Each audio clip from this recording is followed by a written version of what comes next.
డిస్ట్రిబ్యూషన్కి వ్యతిరేకం. నేను చెప్తే మీకు అర్థం అవుతుంది. అసలు ఒక్క రూపాయి కూడా ఖర్చు పెట్టలేదు, జీరో పాలిటిక్స్. విచిత్రమైన ఎలక్షన్ జరిగింది పిఠాపురం. ఎవడో ఒక ఆయన దొరబాబు అని వచ్చాడు నా దగ్గరికి. ఏంటంటే మా లీడర్లు తీసుకొచ్చారు. నేను పవన్ కళ్యాణ్ గారి అభిమానిని అన్నాను. మంచిది, జాగ్రత్తగా చేయండి అన్నాను. మా బావగారు యుఎస్లో ఉన్నారండి, ఆయన మాదాపురం విలేజ్ ఖర్చు అంతా చూసుకోమన్నారండి. ఇది నాకు చెప్పకూడదమ్మా, ఇది నాగబాబు గారి దగ్గరికి వెళ్ళండి, వాళ్ళని చోట ఉన్నారు అని చెప్పి నాగబాబు గారు ఫోన్ చేసి పంపించాను. అంటే ఆయన యొక్క అభిమానులు ఒక ఊరు రావడం, ఆ ఊరిలో ఏంటి మంచి చెట్లు భోజనం, అంటే జనరల్గా ఎలక్షన్ అని సరే సరదాగా ఉంటుంది కదా, భోజనాలు పెట్టి కార్యక్రమం ఉంటుంది, ఇంకో కార్యక్రమం ఉంటుంది, ఎలక్షన్ బూత్ వ్యవహారాలు ఉంటాయి, ఇవన్నీ వాళ్ళు చేసుకుంటూ పోయారు. మీరు నంబర్ చెప్తే వాస్తవం ఇది. నాకు ఆశ్చర్యపోయాను నేను. ఎవడెవడో రావడం, ఆస్ట్రేలియా నుంచి ఒకడో, వెస్ట్ జర్మనీ నుంచి ఒకడో, సౌదీ నుంచి ఒకడో. అవునా? మళ్ళీ మా ఆఫీస్కి వచ్చేవారు. నేను అన్నీ మర్చిపోయి హ్యాపీగా పనిచేస్తుంటే వచ్చి మీరు త్యాగం చేసేవారు అనేవారు.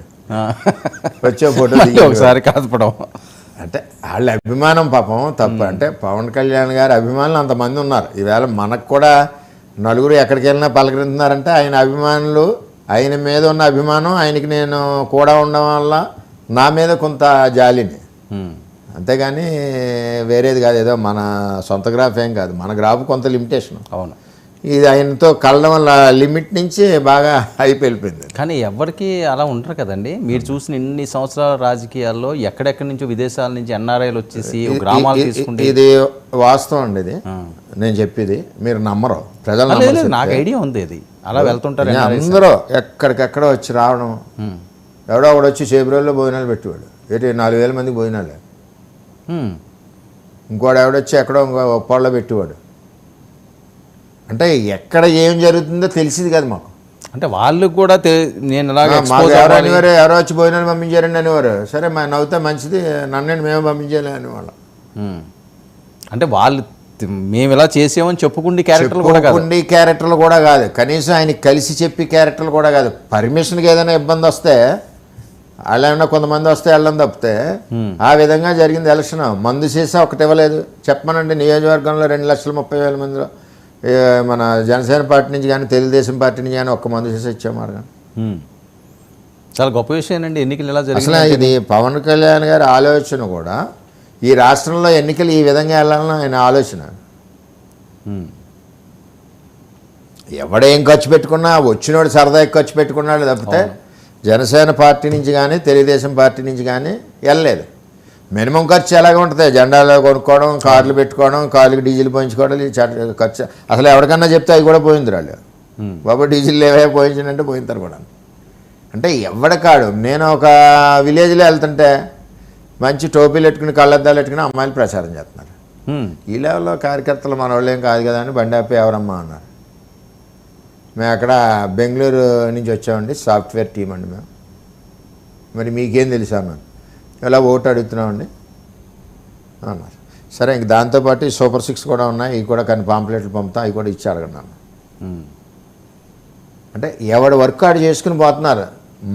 మా వర్క్, పొలిటికల్ వర్క్ మాది నడుస్తుంది ఒకేపు నుంచి. ఇది ఒక ఎడిషనల్ వర్క్. మీరు ఊహించుంటారు కదా ఇలా కూడా ఎలక్షన్ ఎలా ఉండదు, ఊహించలే చెప్తున్నాం కదా. అసలు ఇలా ఎలక్షన్ ఉండడం నిజంగా ఆయన అదృష్టం. అంటే పవన్ కళ్యాణ్ గారి అదృష్టం. ఎవరికి ఏ లీడర్కి లేదు. అవును, ఏ లీడర్ కన్నా ఇప్పుడు సొంత లీడర్ ఇప్పుడు మమ్మల్ని వెళ్ళి పని చేయమన్నా ఎంత ఇస్తున్నావు, మరి మా దగ్గర డబ్బులు ఎక్కడ ఉన్నాయని చెప్పి అనే పరిస్థితి ఎవరన్నా. అవును, ఇప్పుడు అలా కాదు కదా. ఎవరి కాళ్ళు నేను ఎంతో కొంత వర్క్ చేయాలి. ఆయన క్యారెక్టర్ అందరికీ తెలుసు కాబట్టి వీళ్ళందరూ ఆ విధంగా వెళ్ళారు. రైట్.